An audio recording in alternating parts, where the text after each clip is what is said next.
लेकिन हमारे साथ अब डॉक्टर बीवी मेहता जुड़ चुके हैं जो हैं ईडी SCA के।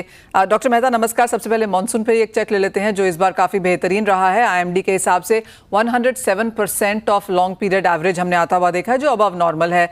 अगर खरीफ बुआई की बात करें जिसमें ग्राउंडनट है, सोयाबीन है, कॉटन है, काफ़ी हद तक हिस्सा हमने मक्के में जाता हुआ देखा है और सरप्राइज नहीं है क्योंकि किसानों ने क्लियरली एक फ़ायदे वाली क्रॉप को यहाँ पर चुना है। As of now latest numbers के हिसाब से आप वैसे देखते हैं फसल? देखिए, लास्ट ईयर जो सोयाबीन का MSP में जो गड़बड़ हुई उसके वजह से आप देखें तो कम से 6 लाख टन सोयाबीन का एरिया कम हुआ है। साथ में ओवरऑल ऑयलसीड में भी एरिया 5 लाख के कुछ कम हुआ है। That's one part. कहाँ गया? सबसे ज्यादा मक्का में बढ़ा और व्हीट राइस में, पैडी में बढ़ा। लॉस किसका हुआ?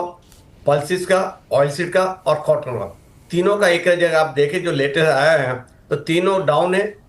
और सरप्राइजिंगली आज मक्का में 8 से 10 लाख हेक्टेयर बढ़ गए और राइस में अनबिलीवेबल 20 लाख हेक्टेयर बढ़ा है राइस में। जो हम चाहते थे कि भाई जो सरप्लस प्रोडक्शन उनको डाइवर्ट करके ऑयल सीड में लेके जाए, ऑयल सीड में तो नहीं आया मगर चला गया मक्का में या तो पैडी में चला गया। तो ये कॉज ऑफ कंसर्न है कि अगर, और जो रिपोर्ट आ रहा है इतना फॉर्चुनेट है कि जो मेनली ऑयलसीड एरिया ग्रोइंग है, अगर आप देखें कर्नाटका, महाराष्ट्र, गुजरात, राजस्थान, MP, छत्तीसगढ़, वहाँ बारिश ठीक है। राजस्थान में कोई जगह कोई थोड़ा थोड़ा डैमेज है ग्राउंडनट क्रॉप का, पर ओवरऑल ऑयलसीड क्रॉप को डैमेज नहीं है। मगर और साथ में ये है कि नॉर्थ में जो इतनी बारिश जो हुई है, सारे रिजर्व फूल है सारे जगह पे, तो डेफिनेटली एक सिल्वर लाइन ये भी है कि रबी क्रॉप में आप अच्छी रबी क्रॉप की उम्मीद कर सकते हैं क्योंकि पानी है। और किसान को अगर पानी मिले तो आप कुछ नहीं चाहिए।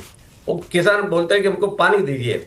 अगर वो 4 या 5 पानी अगर गेहूं है तो मस्टर्ड को दे सकता है तो अच्छी क्रॉप मिल जाती है।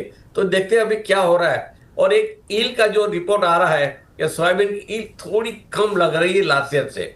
साथ में कैरी फॉरवर्ड का भी एक रिपोर्ट आ रहा है कि 7 से 8 लाख टन का कैरी फॉरवर्ड 1 नवंबर को सोयाबीन का होगा। वो एक ट्रेड एस्टिमेट है, कोई ऑथेंटिक मैं ऐसा नहीं बोलता कि किसी ने जाके मेजरमेंट करके बोल दिया है, पर दिस इज जनरली ट्रेड का मानना है। हाँ जी। तो जो नंबर्स हैं ऑफ कोर्स यहाँ पर बहुत सपोर्टिव नहीं है अगर इंडियन मार्केट्स की यहाँ पर बात की जाए। डॉक्टर मेहता, आपने आज हमारे साथ एक रिपोर्ट शेयर की है जिसके लिहाज से किस तरह का इंपोर्ट अगस्त में देखने को मिला है और क्या इन्वेंट्री है 1 सितंबर को। 1 सितंबर की जो इन्वेंट्री फिलहाल हम यहाँ पर देखते हैं और वो एब्सोल्युटली फेस्टिवल सीजन से पहले की तैयारी के हिसाब से है, क्या ये पर्याप्त है? पिछले साल के कंपैरिजन में ये नंबर्स कैसे हैं?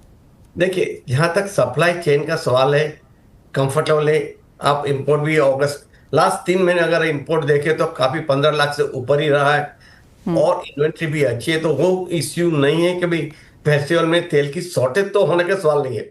जहां तक आप, ये तो गवर्नमेंट कंसर्न है प्राइस पे है। प्राइस एक लेवल पे अभी है, मेरे ख्याल से ये लेवल से ऊपर नहीं जानी चाहिए, या तो साइडलाइन चलेगी, ज्यादा प्राइस नहीं। फेस्टिवल है और सप्लाई चेन कंफर्टेबल है। बारिश की जो रिपोर्ट है अच्छी है सेंटीमेंट में कि भाई चलो ऑयलसीड के क्रॉप अच्छे आने वाले हैं। खाली जो मैंने पहले बताया कि 5 लाख टन, 5 लाख हेक्टेयर कम है तो मतलब 5 लाख टन आपका सोयाबीन कम होगा तो उसका मतलब 1 लाख टन तेल, वो ज्यादा मायना नहीं रखता है। तो इसके लिए सेंटीमेंट भी ठीक है, प्राइस है वो ठीक है। कंज्यूमर भी ज्यादा, कंज्यूमर का आवाज नहीं आ रही कि भाई प्राइस बहुत बड़ी है। खाली मस्टर्ड में जो था आवाज, तो मस्टर्ड में भी आप देखें तो 1 महीने में कब तक 8 से 9 हजार रुपये नीचे आया है, मस्टर्ड का तेल नीचे आया है। और बाकी जहां तक का ओवरऑल सप्लाई सिचुएशन है, कंफर्टेबल है। इंटरनेशनल मार्केट में भी देखिए तो 1100, 1200, 1300 डॉलर में चल रहा है। पाम और सोया नजदीक आ रहा है और डिफरेंस बिटवीन सोया एंड सन बढ़ रहा है। अगर स्प्रेड बढ़ गया तो सोया ज्यादा आएगा, नहीं तो सन ऑयल आएगा। और अगर लास्ट ईयर का हम देखिए, लास्ट ईयर 57% पाम था और 43% सॉफ्ट ऑयल था। ये साल का देखिए 10 महीने का, तो दोनों 50-50 है। पाम के सामने इतने सोया और सन हमारे पास आया है। एब्सोल्युटली। डॉक्टर मेहता, एक और चीज़ यहाँ पर एक काफ़ी सारे यहाँ पर कंफ्यूजन है। एक तरफ हम यहाँ पर सेल्फ सफिशिएंसी की बात करते हैं, दूसरी तरफ जिस तरह की बुआई हमने आते हुए देखी है एमएसपी के बढ़ने के बावजूद भी वो काफ़ी क्लियर है, और तीसरी तरफ हम एक सस्ता इंपोर्ट यहाँ पर आता हुआ देख रहे हैं। इंटरनेशनल मार्केट्स में सरप्लस बहुत ज़्यादा है, उसके बावजूद भी अगर हम ईयर ऑन ईयर इन्फ्लेशन देखें तो सिर्फ एडिबल ऑयल में है, दालें एमएसपी के नीचे हैं, चीनी कमज़ोर है, यहाँ पर गेहूँ और चावल के प्राइसेस भी अगर देखें तो इनफ अवेलेबिलिटी है। तो जो इन्फ्लेशन है वो सिर्फ स्टैंड आउट करती है खाने के तेलों में। और जिस तरह का सिनेरियो अब भारत में बनता हुआ नजर आ रहा है कि सस्ता खाने का तेल यहाँ पर लगातार इंपोर्ट करते जाएं, इंडिया को बहुत सपोर्टिव नहीं है, किस तरह से आपको लगता है आगे जाकर इसके ऊपर काम करना होगा?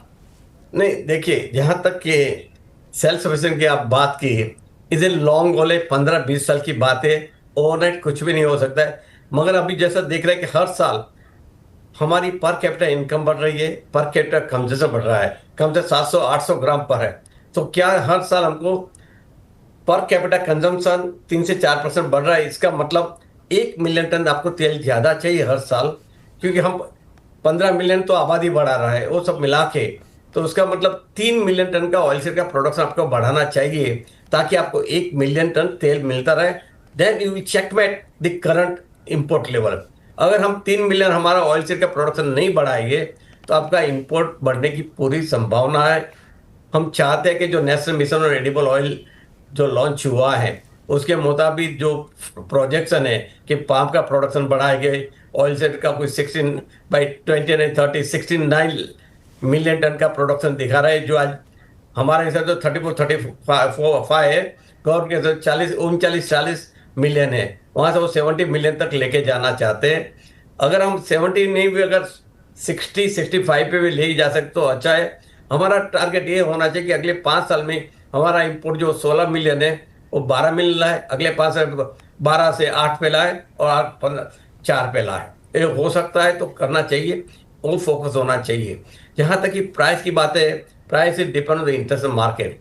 आज आप देखिए, यूएसए ने बोल दिया 6.5 million they will consume soybean oil for a biodiesel. Indonesia बात कर रही है कि भाई फ्रॉम B40 टू B45 और B50 में लेके जाएंगे तो 3.5 मिलियन टन और चला जाएगा। World produce about 268 million ton of edible oil, vegetable oil. उसे 60 million we are moving from food to the fuel. और जैसा सोयाबीन, जैसे अमेरिका अभी सोच रही है, यूनियन से सोच रहा है, तो it will put A pressure on the price of the edible oil in the world market. उसमें कोई, पहले आप देखिए 3 साल पहले जो $700-800 कंफर्टेबल लेवल लगता था, अभी 1100 हमको कंफर्टेबल लेवल लग रहा है।